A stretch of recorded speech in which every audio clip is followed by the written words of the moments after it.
There's only one story we could start with tonight. What lengths would you go to help a friend? Well, the former Leeds Rhinos captain, Kevin Sinfield, has really gone that extra mile. He's run a staggering 101 miles in just 24 hours to raise money for motor neurone disease research. Now, he completed the challenge in honour of his former Leeds teammate, Rob Burrow, who was diagnosed with the incurable condition in 2019.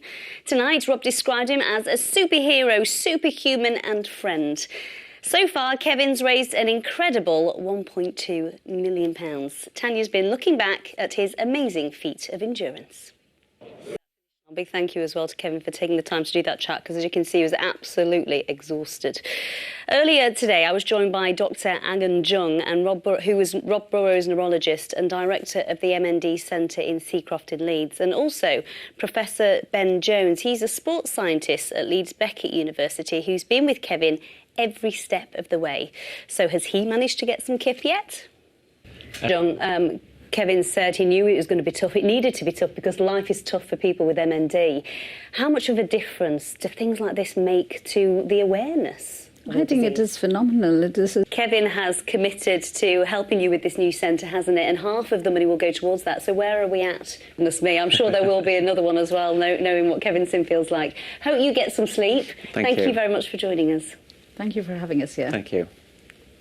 And an update on that grand total so far. Kevin's raised an incredible £1.2 million.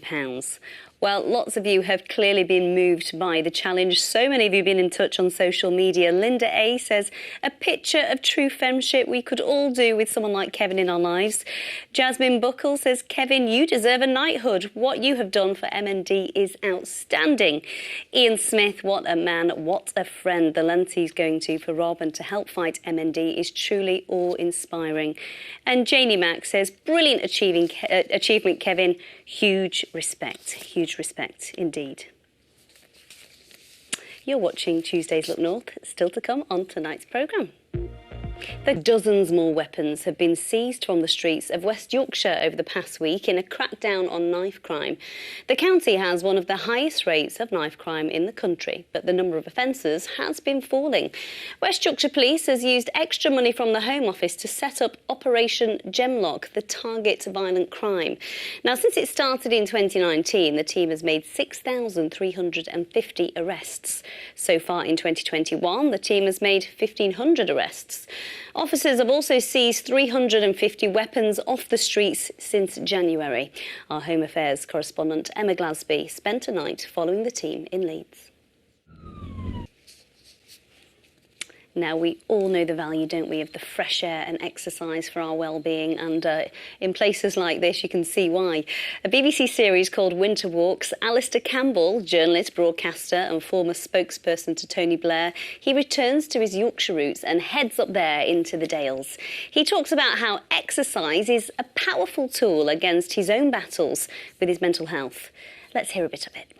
Hadn't it been for Bob Marley, I would have struggled, but Bob Marley was getting us through. Good job he wasn't doing the full thing then, Alastair. Thank you so much. My it's been pleasure. Lovely talking to you. Next time I go to today's episode. Right, let's bring you a bit of sport now. The UK Snooker Championship started today in York. It's one of the main events of the World Snooker calendar, and it's back in the city after a year away because of COVID. This year will make history as well because Renee Evans is about to become the first woman ever to play at the event. Dave Edwards reports. Finally tonight, a quick samba around the studio to discuss my favourite programme at the moment, Strictly Come Dancing. Who is your favourite celeb? Well, for students and staff at the Doncaster School for the Deaf and the Communications Specialist College in the town, there is no contest. Hands down, it's Rose Ayling-Ellis. The actor is deaf, and despite not hearing the music, she keeps scoring tens and keeps dancing. And it's clear who's fully behind her. Oh, well done. She's just absolutely fantastic. She's your favourite to win, isn't she? Absolutely brilliant. Anyway, what people want to know is, how's your rabbit and did it develop hypothermia last night? My rabbit's very happy, thank you. Fantastic. I gave it extra straw, as recommended by some of our viewers. So on it's Twitter. not rabbit casserole tonight then. That's very, very wet snow over some of the hills, and that is the forecast. Thank you. I hope my children aren't watching tonight. They'll be mortified at that. I'm sure they get the sense of humour, Amy. Of their mother. Yes. That's it from us. Quick update for you. £1.3 £3 million has now been raised by Kevin Sinfield's epic challenge. Fantastic. Good night from us.